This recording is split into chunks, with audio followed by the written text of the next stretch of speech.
Quem confessa que precisa de sabedoria? Amém. Amém. Quem está ansioso para ouvir uma palavra de Deus? Amém. Todo mundo. Então abre sua Bíblia em Jeremias, capítulo 29, versículo 11. Vamos entender a palavra de Deus. Se você não entender, que é o primeiro ponto, você nunca vai aprender. Isso aí. Quem não entende, não aprende. Porque o aprendizado é a evolução do entendimento. Você primeiro entende, depois você começa, através de estudos, a aprender. O objetivo é que no fim dessas segundas-feiras, se um dia acabar... Obrigado pelo amém, querida. Vou te dar um DVD no final. O objetivo é que você saia daqui aprendendo. E o livro de Jeremias, um livro milenar, um livro importante no contexto bíblico e histórico, diz assim: pois eu bem sei os pensamentos que eu tenho a respeito de vós. São pensamentos de paz e não de... para vos dar o fim que... Isso aqui é muito complicado, esse versículo, para quem não entendeu. É complexo, tá? É necessário muita sabedoria para desvendar, porque tem duas informações muito importantes aqui. Primeiro diz o seguinte, ó: pois eu bem sei os planos, os pensamentos que eu tenho a respeito de vocês. Quem está falando aqui? Deus. Está escrito ali. Diz o... Senhor. Tá. Então o Senhor tem planos para você. Amém. Glória a Deus. Deus tem planos, Deus tem pensamentos. São planos de bem, né, de paz e não de mal. Então tem gente que fala assim: é da vontade de Deus que eu esteja passando essa dificuldade financeira? Claro que não. É da vontade de Deus que eu esteja com esse problema no casamento? Claro que não. É da vontade de Deus que eu viva uma vida miserável aqui na terra, mas em compensação vou ficar no céu para sempre? Claro que não. Porque Deus te prometeu 2 tipos de vida e só existem 2 tipos de vida reveladas nas Escrituras. A primeira é a vida em abundância. E a vida em abundância só dá para viver na terra. A segunda é a vida eterna. E a vida eterna só dá para viver no céu. Muito bem. Então, se você não se encaixa em uma dessas 2 vidas, no teu momento atual, você está fora dos padrões bíblicos. Porque o padrão bíblico é vida em abundância e vida eterna. Se você quiser vida eterna, a gente pode providenciar hoje no final do culto para você já encontrar Jesus. Né? A gente não tem problema. Amém, né? Quem quiser já partir, é engraçado, né, que o crente, ele quer ver Jesus, ele só não quer morrer. E aí começa o problema, né? Quem quer ver Jesus? Tu, aleluia! Quem quer morrer? Silêncio terrível na igreja, ninguém quer. Mas a complexidade desse versículo tá porque ele faz planos ou tem pensamentos de paz e não de mal a respeito da gente. Mas olha a parte B do versículo. Para vos dar o fim que vocês esperam. O fim que vocês estão planejando. Ou seja, ele faz um plano para honrar o que você está esperando para o futuro. E aqui começou um grande problema, porque o homem não sabe projetar futuro. Pare para se imaginar daqui a 10 anos, quem é você? Daqui a 5 anos, quem é você? Como você vai estar financeiramente, na família, espiritualmente, ministerialmente? Quem é você daqui a 10 anos emocionalmente? Como é que está o seu casamento, suas finanças, sua profissão, seu emprego, seu ministério? Quem é você daqui a 5 anos? O ser humano tem um problema seríssimo em projetar futuro, em planejar futuro. E por isso muitas coisas não acontecem. Porque a Bíblia diz que ele faz planos de bem, planos de paz, mas para dar o fim que você espera. E com Deus, não sei se você já reparou, não funciona muito a generalização. O que você espera? Um plano tremendamente abençoado no fim. Ou seja, não adianta você... Todo mundo quer ter um fim abençoado. Mas a verdade é que o futuro é construído. Fala isso para a pessoa que está do teu lado. O futuro... ele é construído. Quem já escutou a expressão meu futuro está na mão de Deus? Levanta a mão. Quem já escutou? Onde está escrito isso? Onde está escrito que o seu futuro está na mão de Deus? Você não vai poder dizer porque não tem nada escrito sobre isso. Porque o seu futuro não está na mão de Deus. O seu futuro está planejado por Deus. mas não está decretado. Por que não? Quem tem filhos pequenos aqui? Muita gente. O pessoal gosta de fazer filho, né? Está todo mundo reclamando da crise, mas filho não para de vir. Mas é uma maravilha. Eu tenho muitos planos para os meus filhos. Todos eles são planos de paz. Ninguém faz um plano de maldade para o filho. Tomara que cresça e fique pobre. Tomara que seja um ninguém quando crescer. Ninguém faz planos de mal para o filho. Sim ou não? Então, tudo que eu faço para os meus filhos, para a Júlia e para o José, tomara que sejam grandes homens e mulheres de Deus, que sejam médicos, engenheiros, professores, que sejam missionários. Todos os planos, vou trabalhar para botar eles numa escola americana, vou trabalhar para... Você só faz coisa boa, só planejamento bom. Tomara que eles falem 2 idiomas. Eu vou me esforçar para que eles tenham bons amigos. Vou me esforçar para que eles façam as melhores viagens que um ser humano pode fazer. Vou me esforçar para isso, vou me esforçar para aquilo. Eu tenho muitos planos para os meus filhos. A pergunta da noite é, você que tem filho, qual é a garantia que eu tenho que os meus planos de bem para meus filhos vão se concretizar? Tem alguma garantia? Aliás, a maioria dos planos que os pais fazem para os filhos não acontecem. Ou seja, é exatamente essa situação desse versículo. Deus fez um plano para você, mas não quer dizer que vai acontecer. Por que os planos que eu fiz para os meus filhos podem não acontecer? Porque vai chegar uma idade que eles vão tomar a própria decisão. Vai chegar uma idade que eles vão escolher. Filho, eu queria tanto que você fizesse medicina. Não, pai, tá doido? Nasci para ser engenheiro, meu negócio é engenharia. Mas é meu sonho, eu fiquei 10 anos sonhando com isso. Pai, mas é a minha vida. Eu vou fazer engenharia. Mas vai ser aqui no Brasil, né, filho? Não, pai, vai ser lá no Japão. Que isso, meu filho? Fiz todo o plano aqui, já até comprei a casa ali. Para você ficar perto de papai, tá tudo certo. Não, pai, vai ser engenharia, vai ser no Japão. Ou seja, chega uma hora que os filhos escolhem. Sim ou não? Sim. Logo, o futuro não é decretado, não é construído pelo que eu acho ou pelo que eu planejo. O futuro é decretado e construído pelo que eu decido. As minhas decisões de hoje constroem o meu amanhã. O seu futuro não é garantido, não é construído, não é formulado, não é projetado pelas suas orações de domingo, e sim pelas suas decisões de segunda-feira. Porque muita coisa você recebe no domingo, orou, pediu a Deus, você cancela na segunda-feira com uma decisão. Nosso futuro é construído por aquilo que escolhemos e decidimos. As pessoas que eu escolho andar. Escolhi andar com o Edgar. A partir do momento que eu vou orar 3 horas por dia, de alguma forma meu futuro está sendo afetado. Todas as minhas decisões, e para quem não sabe, o ser humano toma cerca de 300 decisões em um dia. Desde as mais pequenininhas, como acordei. Escovo o dente ou vou direto tomar café da manhã? Vou de calça jeans ou vou de roupa social para a escola, para trabalho? Viro para a direita, viro para a esquerda. Vou de carro ou vou de transporte público? Desde as pequenas até as médias e grandes decisões que podem alterar o teu destino. E nós temos ministrado as segundas-feiras aqui sobre sabedoria, porque sem sabedoria você sempre vai decidir errado. E sempre decidindo errado, você está construindo um futuro de guerra, um futuro de escassez, um futuro de maldição. Um futuro que com certeza você não espera. Enquanto Deus fez um plano de paz, Ele está esperando as tuas decisões, porque é com as tuas decisões que você mostra para Deus o que espera. Isso aqui é muito profundo. Você não mostra para Deus o que está esperando para o teu futuro através das tuas orações, porque seria muito fácil isso. Senhor, eu quero ser rico, quero ser bonito, faz um milagre aí, Senhor. Quero ser rico, quero ser bonito, quero ser amado, quero morrer com 110 anos numa ilha, Senhor, com meus barcos atracados. Ou seja, se fosse só questão de oração, todo mundo ia pedir isso para Deus e Deus ia atender. Mas você mostra para Deus o que você espera do futuro, para o seu futuro, com aquilo que você está decidindo hoje.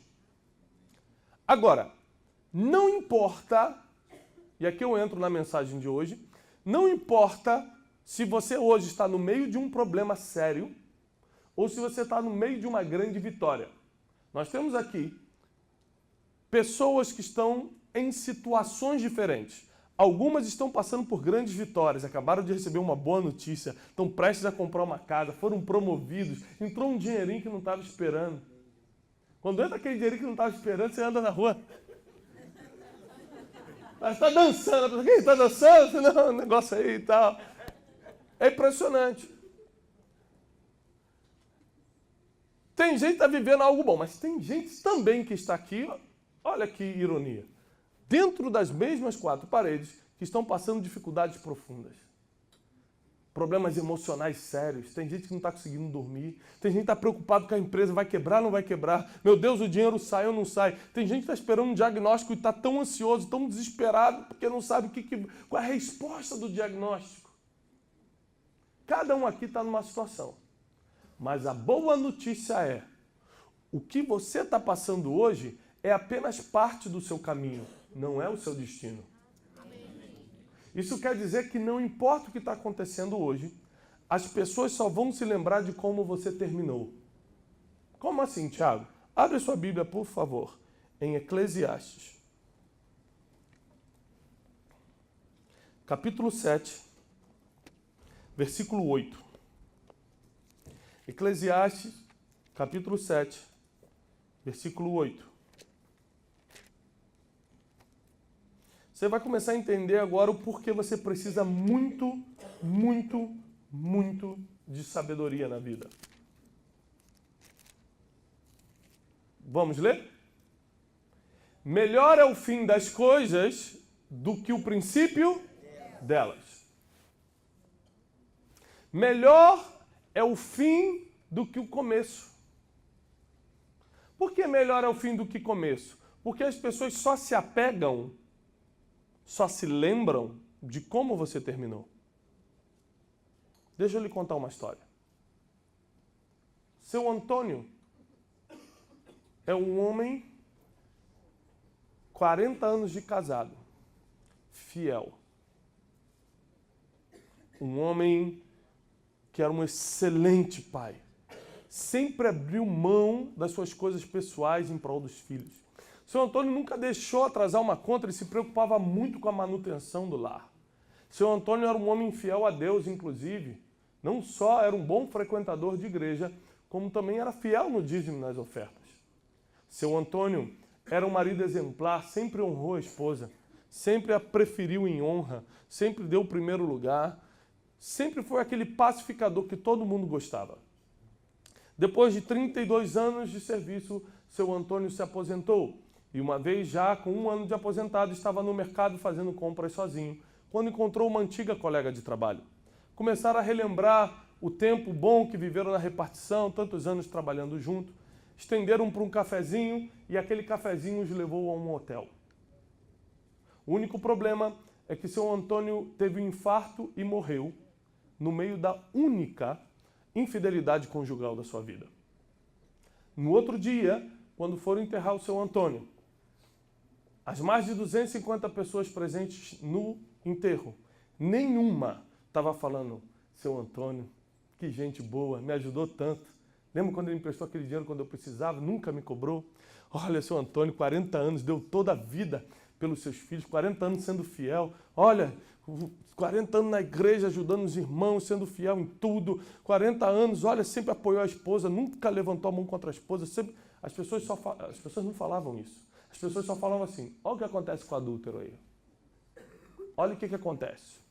Viu? Adúltero. Isso aí já devia estar acontecendo há muito tempo. Isso aí. Para Deus ter levado assim, tem mais coisa. Vai vir outra família aí, vai aparecer. Daqui a pouco é teu filho chorando.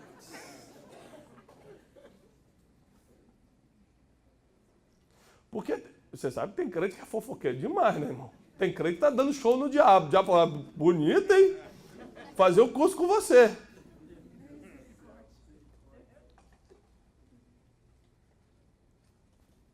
As pessoas não se lembraram de 40 anos de fidelidade. As pessoas lembraram de um dia de infidelidade. Eu já dei essa ideia para vocês em outras segundas-feiras para poder entrar no assunto de hoje. O fim, o como você vai terminar é muito mais importante do que o que você está vivendo agora. Você imagina se os grandes heróis bíblicos morressem de forma oculta, obscura, pecaminosa. Davi e Saul. Quem foi o homem de Deus entre os dois? Davi.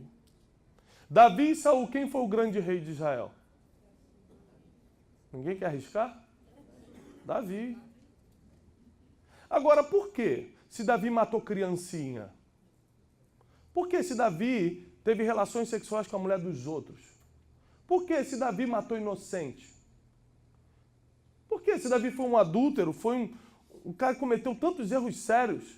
Por várias vezes ele entrou em aldeias e mandou matar até as crianças de colo. Por que Davi foi um rei tão celebrado em Israel? 3.000 anos se passaram, você vai lá no Monte Sião, a tumba dele é visitada de manhã, tarde e noite. Saul nunca matou ninguém injustamente, Saul nunca traiu a mulher, Saul nunca fez nada disso. E ninguém fala que ele foi um bom rei. Ninguém fala que ele foi um homem de Deus. Por quê? A diferença não está no que eles fizeram durante a vida. A diferença está em como eles acabaram. Como você acaba determina o teu legado. O como você termina determina como as pessoas vão falar de você nas próximas gerações. O como você termina é o que vai definir o sucesso dos teus filhos. O como você termina é o que vale para Deus. Saul fez tudo bem, mas morreu mal, ninguém lembra dele. Davi fez tudo errado, mas morreu bem, todo mundo lembra dele. Esse dia me perguntaram por que Deus permitiu que um herói como Martin Luther King fosse tomado tão cedo, aos 39 anos de idade. Ele podia ter feito muito mais, não, ele fez muito. E foi na hora certa, porque só Deus conhece o futuro. Imagina se ele morresse aos 50, aos 60 anos de idade, na cama da mulher errada. Tudo que ele construiu em prol dos negros seria derrubado por causa de um pecado. Quem está entendendo o que eu estou falando? Amém. Olha como a vida é injusta. Você hoje pode ser fiel a Deus, fiel ao teu esposo, à tua esposa. Hoje você pode ser um homem que nunca enganou ninguém no dinheiro, você pode fazer tudo. Mas tudo que você está fazendo hoje não vale de nada. Como assim não vale de nada? Não vale. Porque se você morrer daqui a 10 anos errado, é assim que vão lembrar de você. Não, mas eu quero mudar isso. Se você quer mudar hoje, você vai precisar de uma palavra que é o título da nossa campanha. Você vai precisar de sabedoria. O que é melhor? O que dá mais audiência? O primeiro capítulo ou o último capítulo de uma novela? Claro, o último capítulo. Então entenda comigo. O último capítulo da sua vida é o que vai ser falado pelas gerações. Então como é que você pode fazer para ir construindo um futuro? Se o meu futuro, volta lá em Jeremias 29 para mim, 11. Se o meu futuro, Deus falou que vai ser de paz, mas Ele está esperando a gente decidir o que quer, como é que eu faço hoje para alterar, para mudar a minha realidade? Ou seja, o que eu faço hoje, Tiago, provavelmente não vai me levar até o futuro que eu espero. Não precisa levantar a mão. Mas se você tem qualquer coisa obscura na tua vida, qualquer nível de engano ou de mentira, se algum relacionamento teu, seja profissional, matrimonial, qualquer outro tipo, é baseado em cima de mentira, se você frauda pessoas ou coisas, se você esconde uma coisinha aqui, umas coisinhas ali, tem gente que acha que assalto é só entrar num banco e roubar, mas na verdade você pegar uma caneta que não é sua e falar, isso aqui é do governo mesmo, eles têm dinheiro, depois eles veem isso, você também está roubando. Se você tem qualquer coisa obscura na tua vida, nesse sentido, a Bíblia diz em Provérbios que quem comete e esconde suas transgressões jamais prosperará. Agora vem a parte mais difícil. Mas quem confessa e abandona isso, alcançará misericórdia. Amém. Você está dando amém? Você já parou para pensar o que é você sentar com uma pessoa e falar, deixa eu te contar tudo que eu fiz de errado na minha vida? Você pode levantar a mão agora e falar que é um homem e uma mulher de Deus, mas você deixaria eu passar só os últimos 15 dias privados da tua vida aqui no telão? Não cutuca seu marido, por favor. Não é momento para acusação, é momento para escutar. Você deixaria eu passar publicamente a sua vida privada só dos últimos 15 dias? Se falar da vida toda, todo mundo morre aqui. Só dos últimos 15 dias. Por que eu estou te falando isso? Porque a transgressão, ela vira um vício. E os vícios definem para onde estamos indo. Vou repetir. A transgressão, ela vira um vício. Ainda mais quando é escondido e ninguém descobre. Mas os vícios definem para onde estamos indo. E pior, a Bíblia diz que aquele que comete transgressões e não confessa, jamais prosperará. Então tem muita gente, aqui não, mas lá para o lado de Alphaville, que fala assim, pastor, eu faço tudo certo e nada acontece de bom na minha vida. Tá aquele dinheirinho para sair, não sai. Quando as coisas vão acontecer, não acontece. Eu achei que ia fechar o negócio, não fechei. A pessoa falou que é tudo certo, era para sexta-feira e não foi. Por quê? Porque jamais prosperará quem tem algo escondido diante de Deus. Então a nossa vida, andando com sabedoria, vai nos tornando também pessoas nobres. A nobreza está muito ligada à transparência e a tantas outras coisas que outro dia a gente vai compartilhar. E quando você começa a buscar sabedoria, quando você começa a buscar essas informações, você começa a alinhar a tua vida. Então sabe o que eu te aconselho? A você chegar em casa hoje e fazer uma lista negra da tua vida. Onde eu estou errando nas finanças? O que está oculto na minha vida emocional? Só para te dar uma ideia, e fale a verdade, agora você pode levantar a mão. Quem aqui não está falando com alguém? Não estou falando com alguém. Aquela pessoa me feriu, nem gosto nem olhar para ela. Você quer quem não está falando com alguém? Levanta a mão. Olha quantas pessoas. Tá bom. Quem ofertou essa semana? Fez algum tipo de oferta para Deus? Já deu uma oferta? Vai dar uma oferta hoje? Tá bom. Tá. Ótimo. A Bíblia diz o seguinte. Se tem alguém que você sabe que está contra você, ou você está contra alguém, deixa a tua oferta de lado, reconcilia-te com teu irmão e depois vem em oferta. O evangelho é muito difícil, o evangelho não é fácil. O evangelho não é bagunça e me estranha o crescimento do evangelho no Brasil, porque o evangelho é tão difícil de se viver que não dá para acreditar que está crescendo tanto. Até porque se os números fossem reais, o Brasil, o número de conversão fosse real, o Brasil já estaria em outra situação. Teríamos famílias equilibradas, não teríamos o aumento das taxas de divórcio dentro da igreja, não só na sociedade, não teríamos todos os problemas seríssimos de corrupção e de moral que tem aparecido. A verdade é que nós não cumprimos os princípios, mas exigimos que Deus cumpra as promessas. E não funciona assim. Então, se eu fizer só uma lista de coisas que nós temos que mudar hoje para continuar essa pregação, provavelmente a gente nem continuaria. Mas um conselho eu te dou, já que nós tocamos nesse assunto. Procura a quem você feriu. Procura quem te feriu. Não importa quem está certo ou quem está errado. Peça perdão e resolve, ponto final.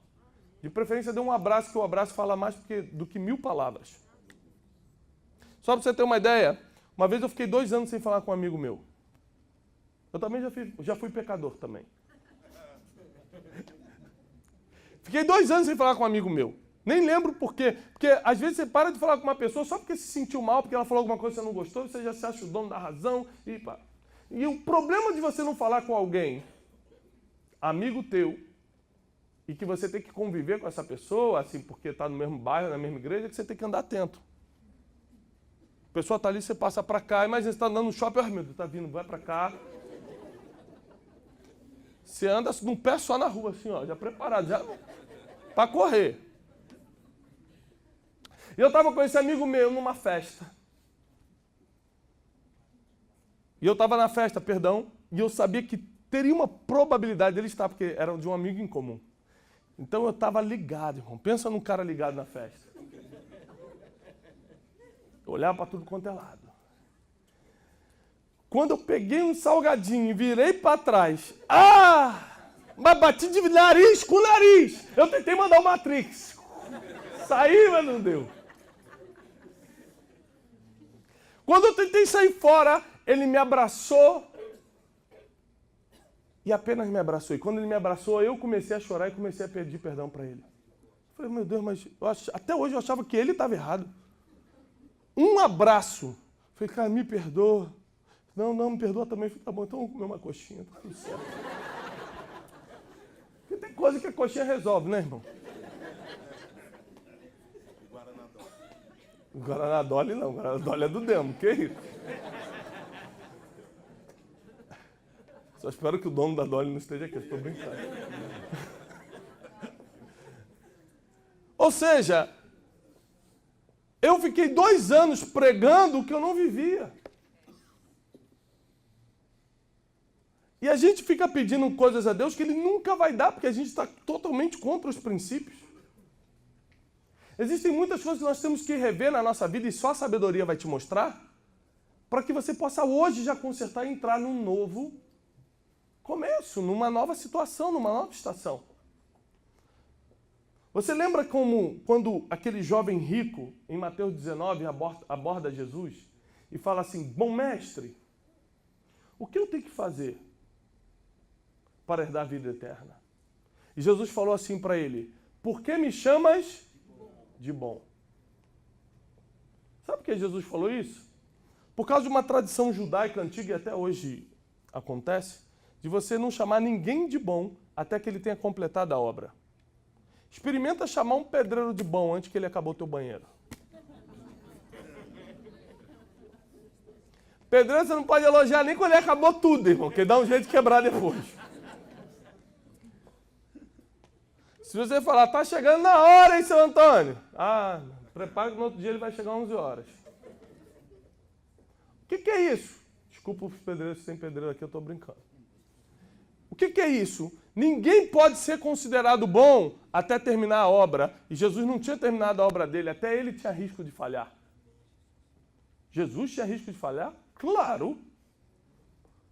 Tanto que no final ele falou, se possível, afasta de mim esse cálice, eu quero sair fora. Não estou aguentando, mas seja conforme a tua vontade. Nós temos errado por não conhecer as Escrituras. Nós temos errado por não conseguir criar o nosso futuro. Apóstolo Paulo, abre comigo, por favor, em 2 Timóteo.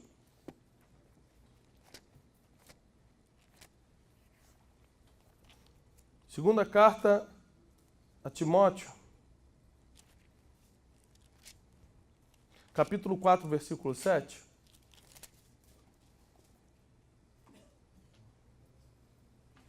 Diz assim.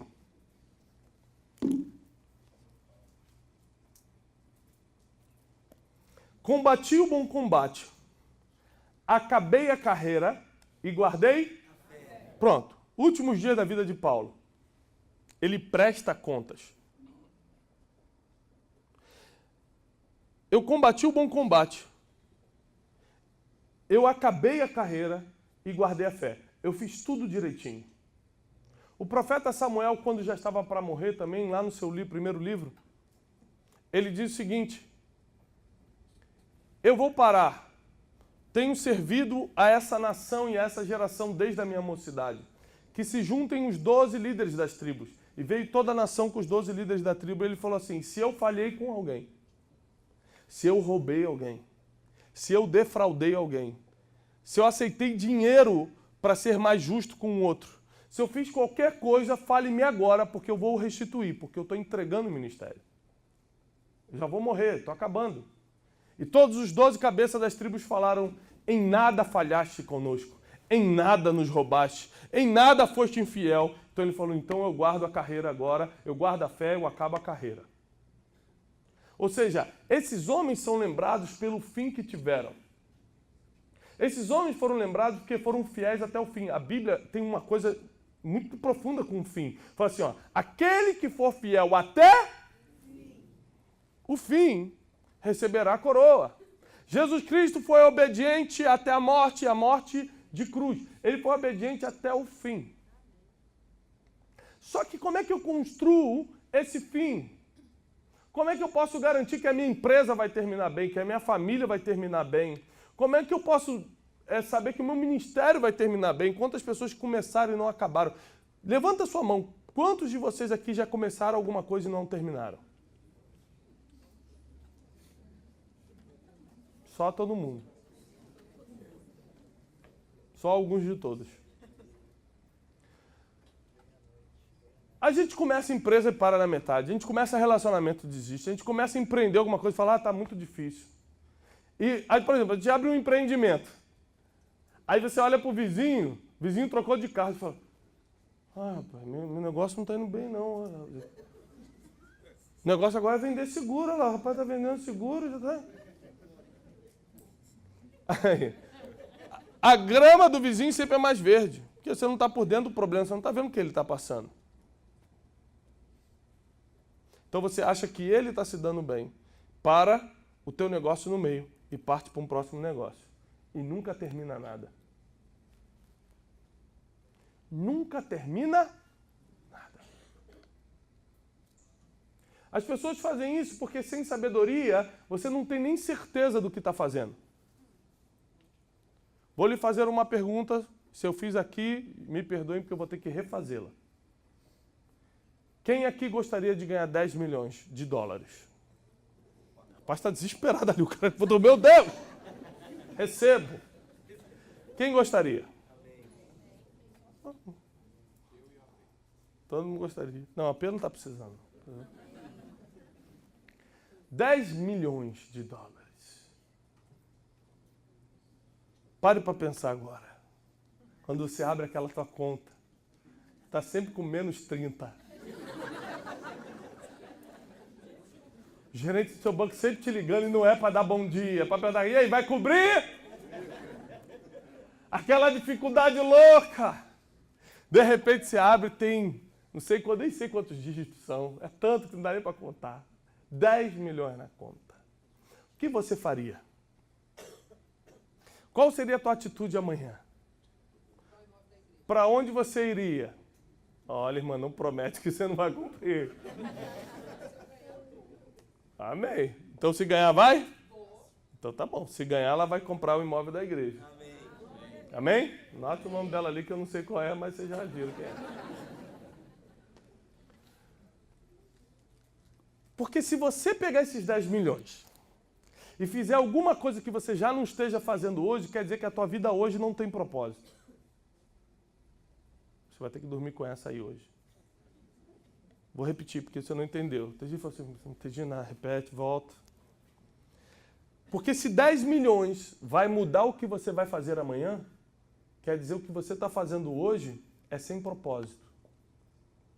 Porque se você me der 10 milhões hoje, eu estou aberto a doações, amanhã a minha vida continua a mesma, eu só vou potencializar algumas coisas, mas vou continuar dando aula, vou continuar pregando, vou continuar com a mesma família, na mesma igreja, fazendo as mesmas coisas. Vou potencializar talvez uma casa, vou potencializar talvez um carro. Eu potencializo o que me facilita a vida, mas não mudo minha vida, porque minha vida está firmada em um propósito. Por quê? Porque eu estou construindo o meu fim. Então nem dinheiro, nem oportunidades, nem pessoas podem mudar a construção que eu estou fazendo do futuro. E quando eu chegar no meu fim, eu não vou olhar para trás e falar, só estou passando isso hoje porque o apóstolo César me prometeu e não cumpriu. Só estou fazendo isso hoje porque meu pai era para ser presente e foi ausente. Ou seja, é claro, quando tudo começa a dar errado, nós precisamos terceirizar a culpa para nos sentir melhor. Para ter razão de continuar. Mas a verdade é que você tem a oportunidade hoje de começar a plantar sementes de inteligência agora para colher no futuro. Para projetar o futuro, porque Deus está esperando que você mostre para Ele o que você está esperando. Mas o que essa pessoa está esperando?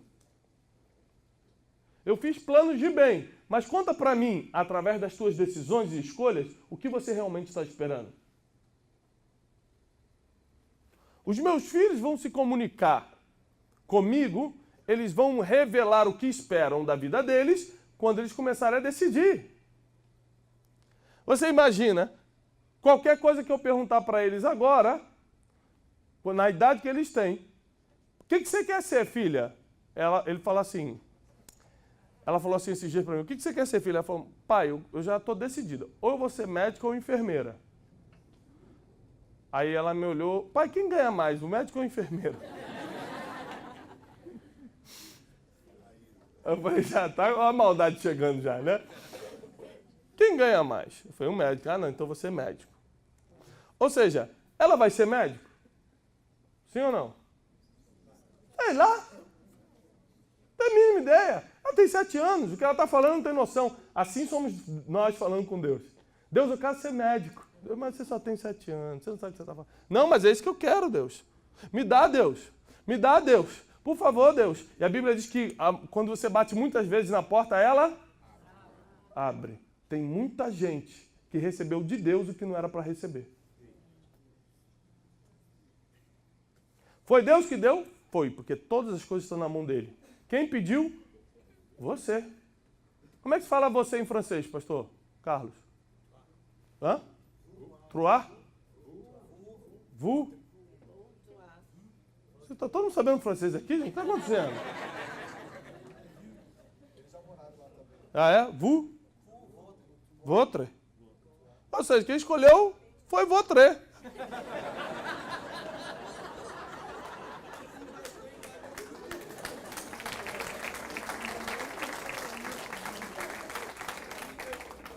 Ou seja, alguém sabe falar você em outra língua estranha? Que não seja... Não, inglês não vale. Ah, you. Hã? Yay? É em que... Holandês? Mas bem que eu reparei que essa era da Holanda mesmo. Eu estava olhando aqui. Essa aí é holandesa. Ou seja, presta atenção. Qual o fim que você vai ter? O fim que você está pedindo. Está pedindo como? Com as decisões e atitudes. Porque o que você está falando, Deus não está considerando. Quem está entendendo os exemplos? Deus não está considerando que você está falando que você é um bebê. Você não sabe o que quer. Quem aqui... Ah, essa aqui vai ser para te matar. Quem aqui já lutou muito por alguma coisa? Por exemplo, um carro. Fala, quando eu comprar esse carro, mas meu Deus, vou ser feliz. Quando comprou o carro. Fala, é bom. Quem aqui já comprou uma coisa que queria muito e meses depois falou, não era bem isso. Todo mundo. Meu Deus, vocês estão mal mesmo. Ainda bem que chegou esse negócio da sabedoria para ajudar. Sabe por quê? Porque a gente não sabe o que quer, só Deus sabe o que a gente realmente quer. Só Deus sabe o que a gente realmente precisa. Então a gente fica enrolado sem saber o que pedir a Deus. Deixa eu te falar uma coisa. Tenha cuidado com o que você fala com Deus, porque Ele realmente te escuta. Tenha cuidado com o que você pede, porque você pode receber. As pessoas hoje não estão confiando mais em Deus, elas estão confiando no que querem.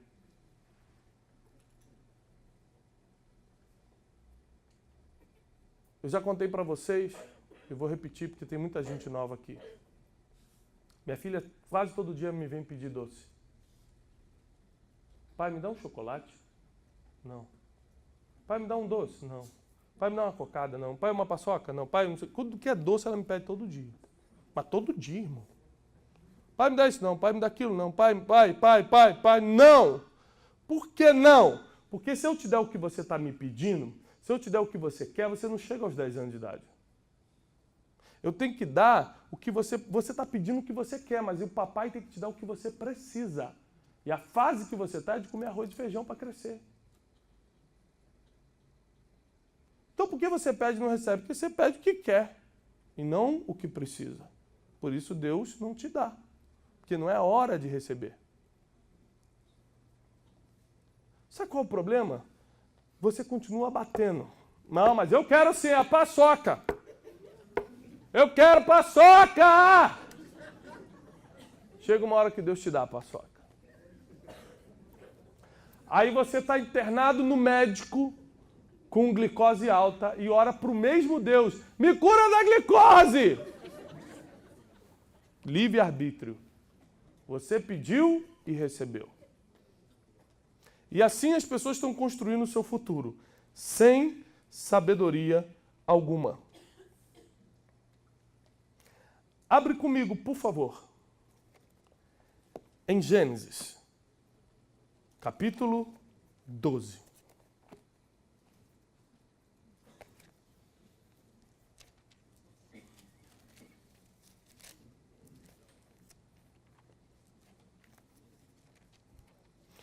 versículo 1, um dos versículos mais famosos da Bíblia.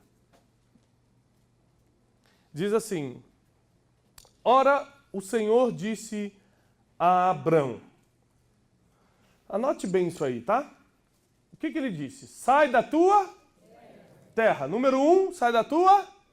Número 2, sai da tua. Número 2, sai da onde?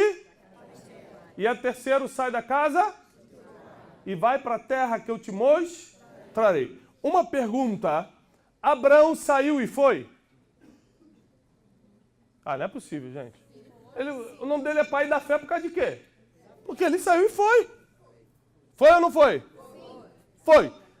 Olha, ele está numa terra que não existia Deus. Uma terra de vários deuses, uma terra pagã.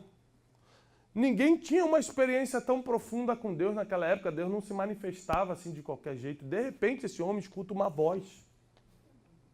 Nos dias de hoje, com certeza, ele seria diagnosticado por um psiquiatra. Você está escutando vozes, né? O que ela falou? Falou para eu deixar tudo e sair pela rua correndo. Porque é no caminho que ele vai mostrar para onde eu tenho que ir. Eu, doutor, entendi. Aí vai só aumentando a dose.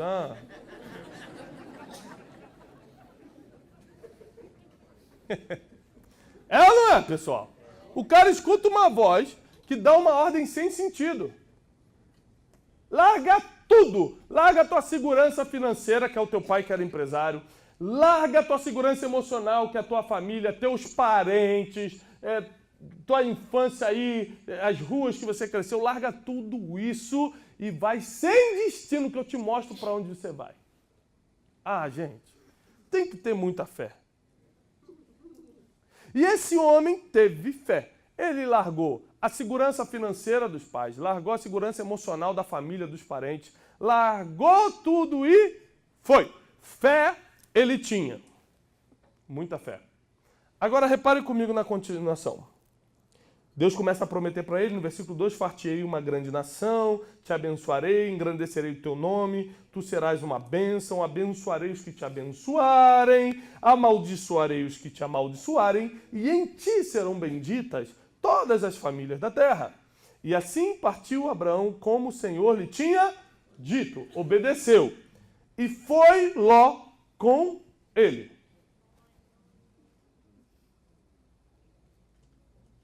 É engraçado que ninguém entendeu nada e ficou olhando para a televisão. Não entendi, não.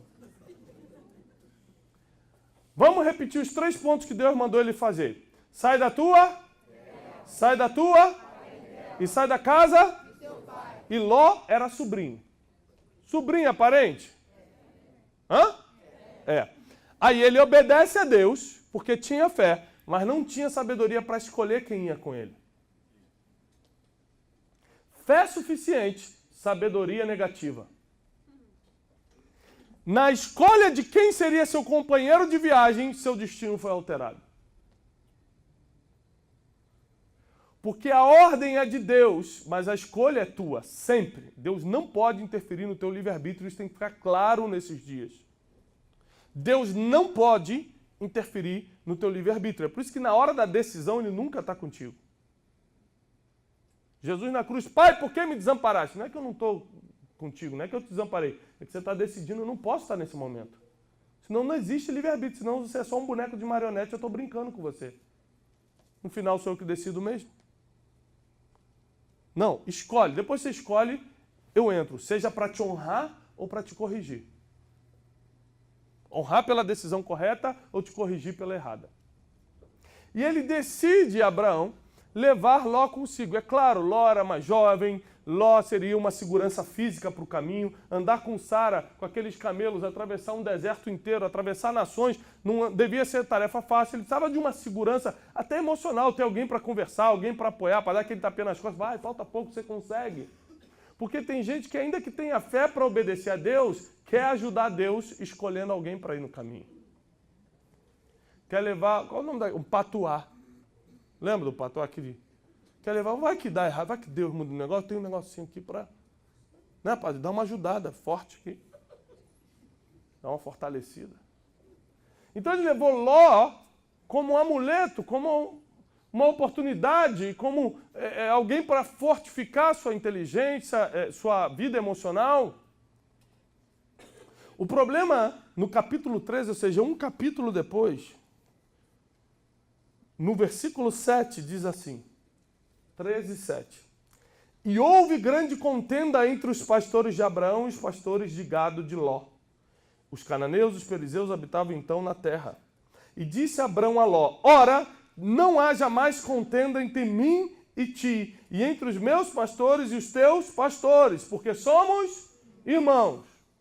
Aqui, ele já estava resolvendo um problema que ele não deveria ter entrado. Muitos problemas da tua vida hoje, você não deveria ter entrado. E cada problema que você está vivendo hoje, de alguma forma, está alterando o futuro. E é pelo futuro, ou seja, por como você vai terminar, que as pessoas vão lembrar de você. Guarde isso na mente, você saber o porquê dessa palavra. Continuando. Não está toda a terra diante de ti?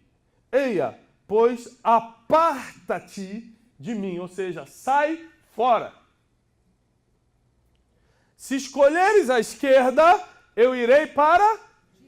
E se a direita escolheres, eu irei para... Esquerda.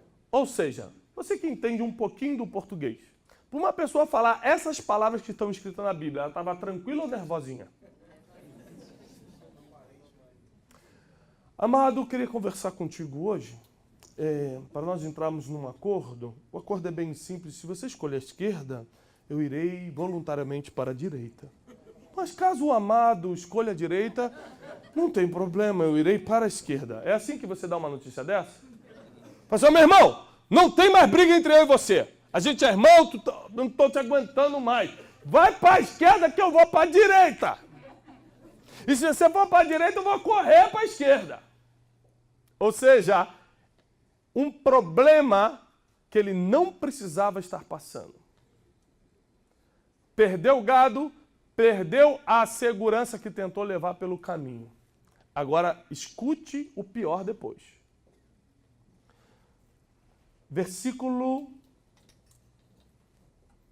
14. E disse o Senhor a Abrão, depois que Ló se apartou... Vamos, peraí, preste muita atenção nisso. E disse o Senhor a Abrão, depois, fala comigo, depois que Ló se apartou dele. Olha o que Deus disse para ele. Levanta agora os teus olhos. Por que levanta os teus olhos? Porque Ló em hebraico significa véu. Ele obedeceu a Deus, mas levou um véu para os seus olhos. E sem sabedoria, somente com fé, você vai obedecer a Deus. Você vai crer que tudo é possível, mas sempre vai ter um véu diante dos seus olhos. E você não vai conseguir ver o óbvio. E você não vai conseguir tomar as decisões mais simples da vida. Tinha um véu nos olhos de Abraão. Ele não conseguia ver o óbvio. Qual o óbvio? A palavra vai revelar agora. Levanta agora os teus olhos e olha desde o lugar onde estás, para o lado do norte, para o lado do sul, para o oriente e para o ocidente. Olha só, olha para o norte, olha para o sul, olha para o oriente e olha para o ocidente. Olha para o norte, olha para o sul, para o oriente e para o ocidente. Olhou? Olhei. Continua aí. Porque toda essa terra que vês, te hei de dar a ti e a tua descendência para sempre. Quando ele sai de Ur dos Caldeus, a palavra é, vai para a terra que eu te mostrarei. Deus só mostra quando Ló sai do lado dele.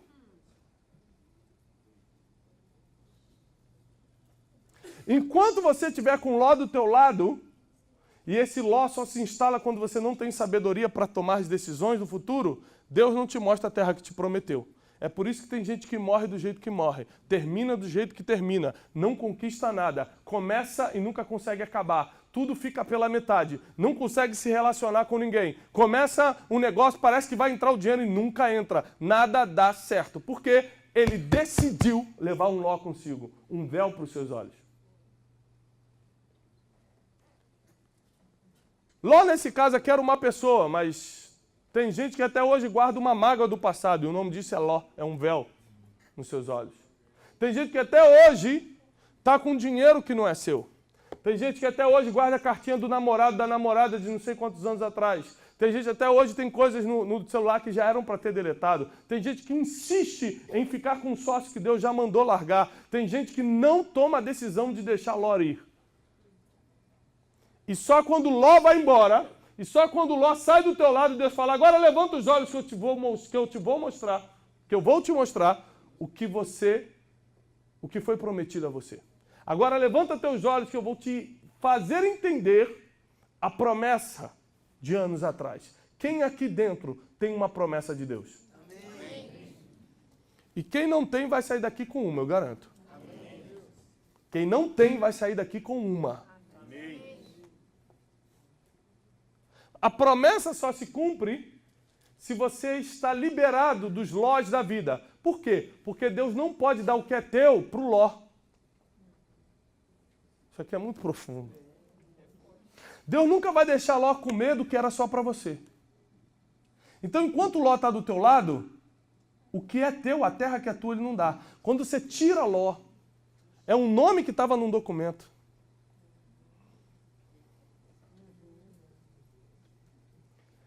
É uma pessoa que estava do teu lado, é um sócio que você já sabe, é um amigo, uma amizade.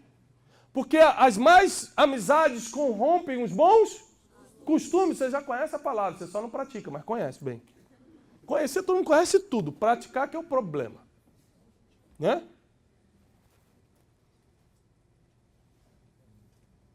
Quando Ló sai do teu lado, prepare-se. As coisas começam a acontecer. Agora, para que a gente vai ter que tirar Ló do nosso lado se ele nem deveria ter entrado? Ai. Por que nós vamos ter que retirar algo que Deus não mandou colocar? Porque não temos sabedoria para escolher. Por que Deus não evitou isso? Porque Ele respeita o teu livre-arbítrio. Você decidiu colocar isso na tua vida. Nada do que acontece na tua vida hoje foi por causa de terceiros. Você decidiu. Ah, mas me roubaram aqui, tomaram tudo de mim. Eu atendi um empresário essa semana e falou, me enganaram, me fizeram mudar todo o documento e acabaram roubando minha empresa. Eu falei, rapaz, deixa de ser criança. Eu não vou acreditar nessa tua história não. Arranje um pastor que acredita. Por quê? Porque você decidiu. Quando colocou essa pessoa dentro da tua empresa, quando ele te botou uma arma na cabeça e falou assim, ah, não, ele só me enganou. Então por que você não consultou a sabedoria? Por que você não reuniu teus conselheiros para saber se era ou não era? Por que você não falou com alguém? Porque você decidiu. Ah, mas é que eu não sabia, porque não tinha sabedoria. Abraão também não sabia que ia passar esse problema com Ló, senão não levava. Você não tem como prever o dia de amanhã, vai prever daqui a 10 anos? A única forma de você construir o seu futuro é adquirindo sabedoria. Por isso a Bíblia diz, compra a sabedoria e adquire a inteligência. Se tem algo que eu não posso orar para você ter, é sabedoria.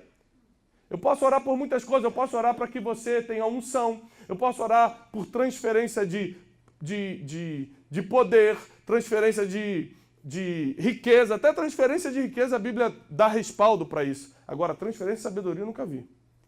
Porque tem que comprar sabedoria. O que você precisa para virar a chave que está faltando na tua vida e abrir a porta do teu futuro é sabedoria.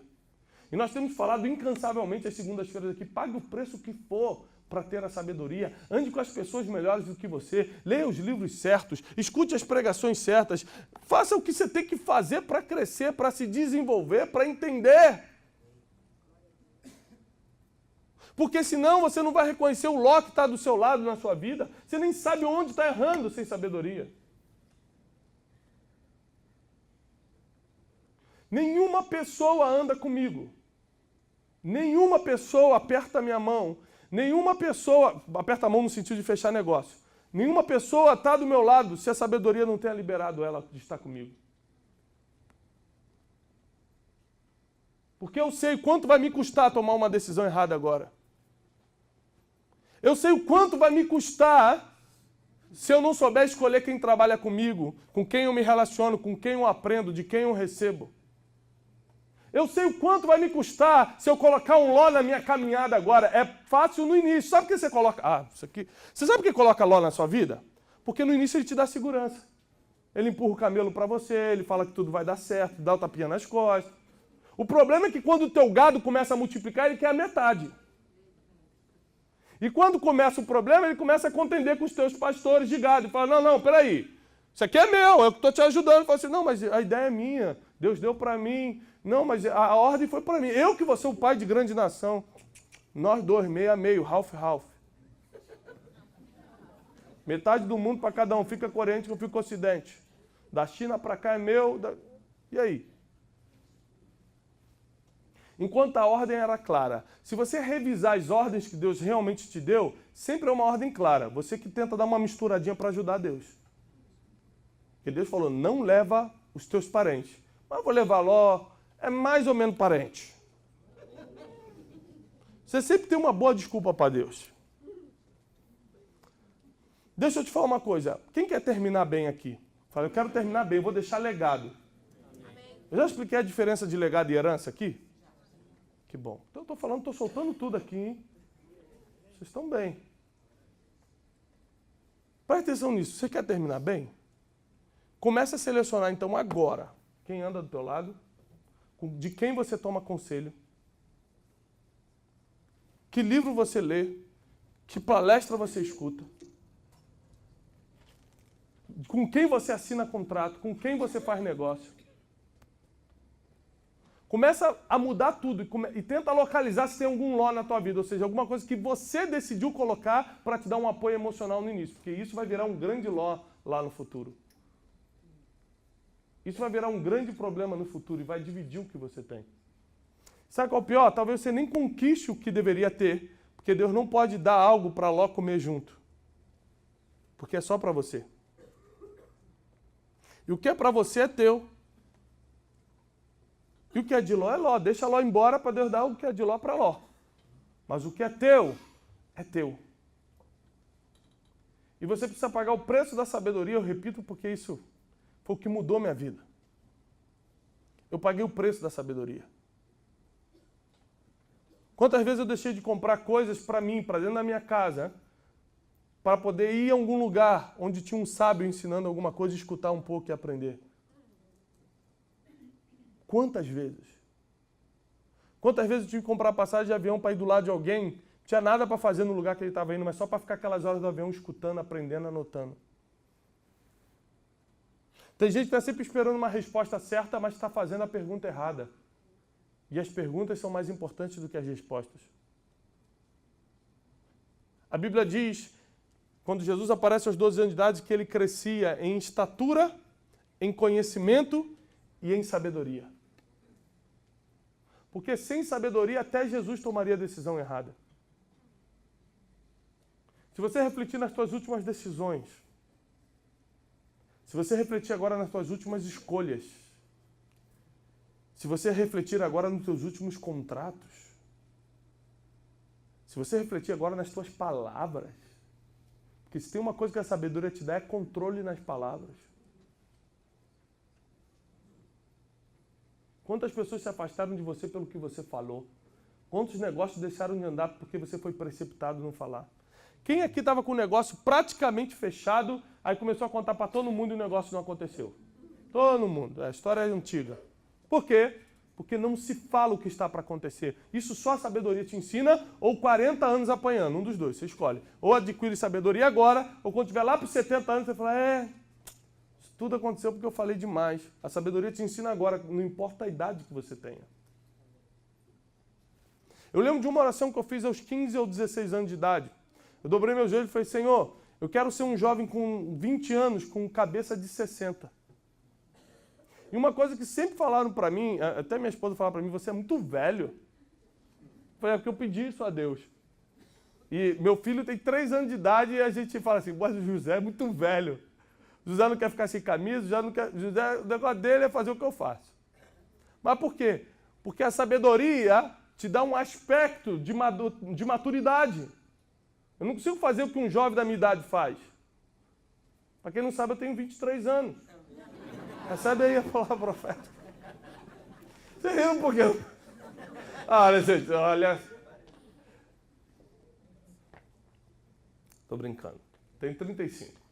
Não deixo de ser jovem. Mas por quê? Como é que a sabedoria chegou se eu não estou na idade da sabedoria? Como assim a idade da sabedoria? Que depois de muitos anos apanhando e tal, se você refletiu em tudo, aprendeu com a vida, lá pelos 50, 60 anos de idade, você começa a equilibrar as decisões, começa a falar menos, né? começa a investir melhor, começa a ver quem é Ló e quem não é na tua vida. Quem aqui durante a administração dessa palavra já reconheceu um Ló na sua vida? Pelo menos levanta a mão. Só a igreja toda, amém. A gente vai fazer um culto de libertação agora no final, fica tranquilo. Vou botar só minha roupa branca que eu trouxe, tá ali. Vou fazer a limpeza mesmo, vai ser a limpeza.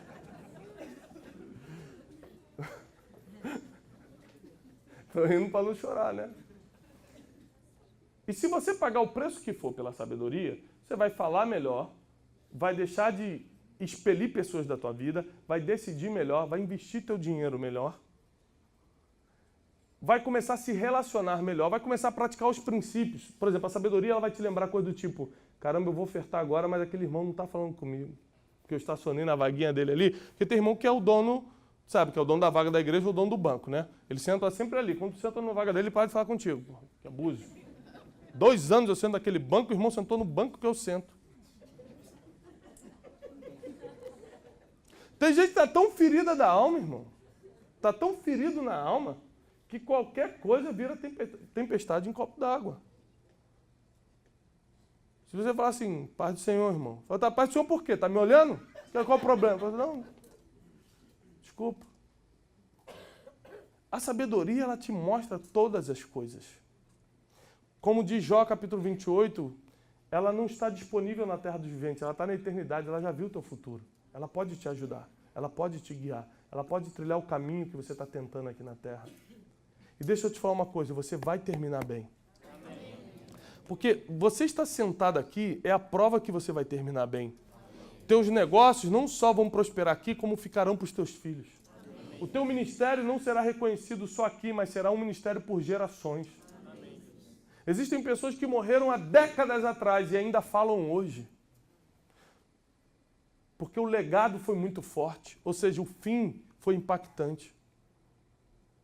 E eu sei que você pode estar passando por uma dificuldade hoje, porque decidiu ter um Ló da tua vida, você escolheu. Você fala, mas eu não sabia. Abraão também não sabia. Mas Abraão botou desculpa em quem? Ninguém. Ou seja, deixa eu te falar uma coisa. Se você realmente quer ter um fim, eu encerro com isso e passo para o apóstolo. Se você realmente quer ter um fim de paz e prosperidade, se realmente você quer ter um legado, se realmente você quer deixar um Ló de lado, eu vou te ensinar essa última coisa que faz parte da sabedoria. Quem tem sabedoria nunca dá desculpa. Deus te levanta até dos teus fracassos, mas nunca das tuas desculpas. Fracassei, errei, não tem problema, eu te levanto, eu te dou uma segunda chance. Ah, mas Senhor, sabe o que foi na verdade? Foi porque o apóstolo Belucci falou que ia me atender, não me atendeu, aí eu fiquei chateado e acabei pecando. Tem gente que está sempre com uma desculpa. Por que Davi e Saul terminaram diferente? Eu te provo na Bíblia. Por que Davi terminou bem e Saul terminou mal? Te provo. Aliás, qualquer um, várias pessoas. Todo homem que deu uma desculpa para Deus, todo homem que viveu de desculpas, foi expulso da presença dele. Adão, o que você fez? Não, fui eu não. Foi a mulher que tu me deste. Sai do paraíso. Todo homem que deu uma desculpa foi expulso da presença de Deus, porque Deus se levanta dos fracassos, mas nunca das desculpas. Saul, para quem não lembra como ele perdeu o reinado, foi no 2º ano do seu reino. No 2º ano do reinado de Saul, os filisteus vieram atacá-lo. Ele ficou com medo, porque os israelitas começaram a fugir, porque os filisteus eram muitos, e porque o profeta Samuel, que era a segurança espiritual, não tinha chegado ainda. Então sabe o que Saul fez? Olhou para o povo, viu que o povo estava fugindo de medo, mandou trazer o sacrifício e sacrificou. Sacrificou para quem? Para Deus. Não é bonito sacrificar para Deus? Para pedir segurança, para pedir a proteção. Vamos fazer o seguinte, vamos fazer depois, querido louvor. Vamos fazer depois, senão vai me distrair. No final aqui eu vou perder a bênção. Presta atenção.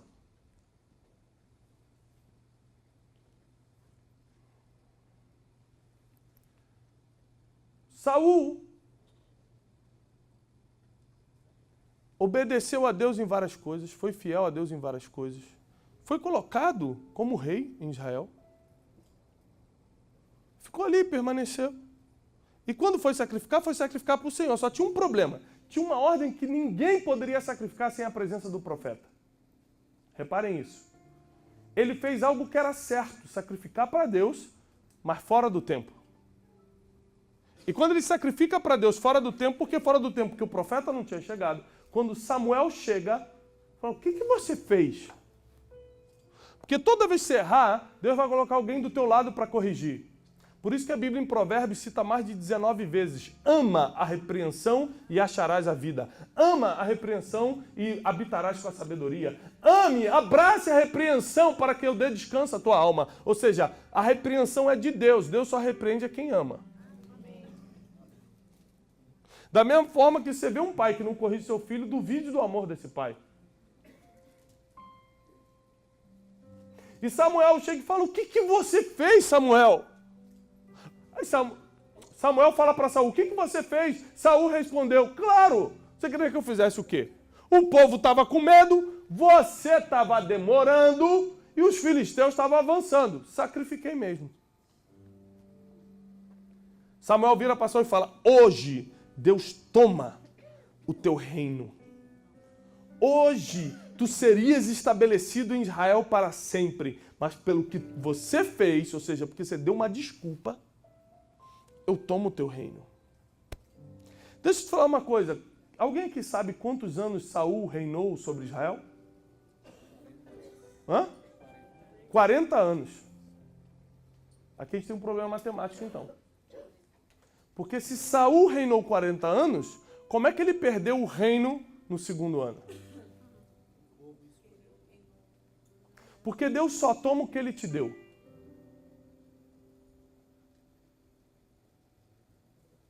Deus só toma o que ele te deu. O que você conquistou pelas tuas forças, ele nunca vai te cobrar. Fala assim, Abraão, sacrifica Isaac teu filho, teu único filho. Isaac não era o único filho de Abraão. Tinha antes Ismael. Mas por que ele chamou de único filho? Porque Deus só considera teu aquilo que ele te deu. Ele não deu Ismael, então ele nem chama pelo nome. O que você ganhou com a força do teu braço, você tem que dar um jeito de resolver. O que ele te deu, ele pode pedir. E quando Deus te pede, você já perdeu. Seja na mão dele ou na mão dos homens. Então, quando o que Deus toma de Saul naquele dia, foi a unção de governo. Foi a conexão com o céu. Foi o que ele deu para Saul. Porque quem botou Saul no trono natural não foi Deus, foram os 12 tribos. As 12 tribos se reuniram e falaram assim, dá-nos um rei. Samuel, por que Deus governa sobre vocês? Nós queremos um rei, como todas as outras nações. Vocês querem? Então tá bom. E deu Saul. Então Deus não tomou o que o povo escolheu, Deus só tomou a unção. Deus tomou autoridade para governar. Tanto que depois daquele dia, Saul nunca mais se comunicou com Deus, começou a consultar profetas. Depois Deus proibiu os profetas de falarem com ele, ele começou a consultar necromantes e ficou desesperado e morreu na agonia que você sabe. Por isso não se espante com quem está sentado no trono, e às vezes até com quem fica no altar, porque não quer dizer que Deus está com ele. Porque se Deus não deu aquele altar, aquele trono para ele, ele não vai tomar também. Agora presta atenção, o erro de Saul foi só ter sacrificado para Deus fora do tempo. E o erro de Davi? Matou e adulterou. Aí vem o profeta Natan e falou assim, você errou. Eu? Errou. Quando? Quando tocaste na mulher de Urias. Sabe o que Davi fez? Rasgou sua roupa, botou roupa de pano de saco, jogou cinza na sua cabeça e começou a se arrepender. Eu me arrependo.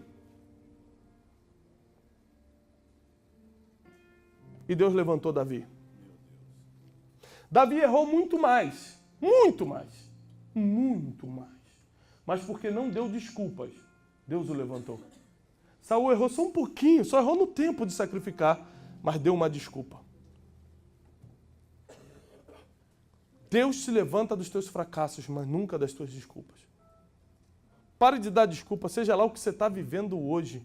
Tira logo da tua vida, se concentra no teu fim, começa a construir o teu futuro. Tudo que eu faço hoje, eu faço para que meus filhos desfrutem, os filhos dos meus filhos desfrutem, para que a geração que eu viva desfrute. Cada livro que eu escrevo, eu estou pensando nas gerações que vão ler isso depois, se de alguma forma eu vou contribuir para as gerações, para a nação, para a coletividade, para a humanidade. Ou seja, as pessoas precisam pensar no fim.